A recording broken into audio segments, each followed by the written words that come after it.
Athletes and Aesthesis. By Edward Woodley, bowling an Idyll of the Cam. It was an undergraduate, his years were scarce 19. Discretion's years and wisdom's teeth he plainly ne'er had seen. For his step was light and jaunty, and around him wide and far he puffed the fragrant odours of a casual cigar. It was a sweet girl graduate, her years were 32. Her brow was intellectual, her whole appearance blue. Her dress was mediaeval, and, as if by way of charm, 6 volumes strapped together she was bearing, neath her arm. My beautiful Aesthesis, the young man rashly cried, I am the young athletes of Trinity the pride. I have large estates in Ireland, which ere long will pay me rent. I have rooms in Piccadilly, and a farm, unlet, in Kent. My achievements thou hast heard of, how I chalk the wily cue, pull an oar, and wield the willow, and have won my double blue. How I ride, and play lawn tennis. How I make a claret cup, own the sweetest of bull terriers, and a grand Saint Bernard pup. But, believe me, since I've seen thee, all these pleasures are a bore. Life has now one only object fit to love and to adore. Long in silence have I worshipped, long in secret have I sighed. Tell me, beautiful Aesthesis, wilt thou be my blooming bride? Sir student, quoth the maiden, you are really quite intense, and I ever of this honor shall retain the highest sense. But forgive me, if I venture, faintly blushing thus she spoke, is not true love inconsistent with tobacco's mundane smoke? Perish all that comes between us, cried Athletes, as he threw his weed full 50 paces in the stream of Camus blue. The burning weed encountered the cold river with the hiss which ensues when fire and water, wranglers old, are forced to kiss. Sir student, much I thank thee, said the lady, thou hast shown the fragrance of a lily, or of petals freshly blown. But before to thee I listen there are questions not a few which demand from thee an answer satisfactory and true.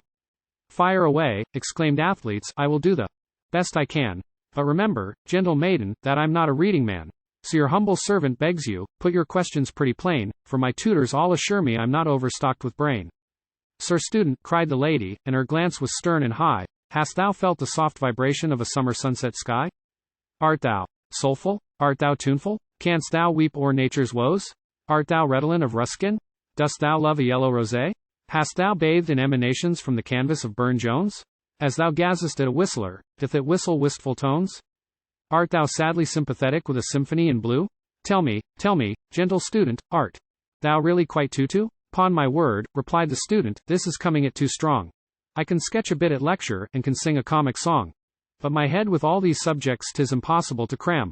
So, my beautiful Aesthesis, you must take me as I am. Wilt thou come into my parlor, sweetly blushing asked a maid, to my little bower in Girton, where a table shall be laid. Pen and paper I will bring thee, and whatever thou shalt ask, that is lawful, shall be granted for performance of thy task. Lightly leapt the young Athletes from his seat beside the cam. This is tempting me, by Jingo, to submit to an exam.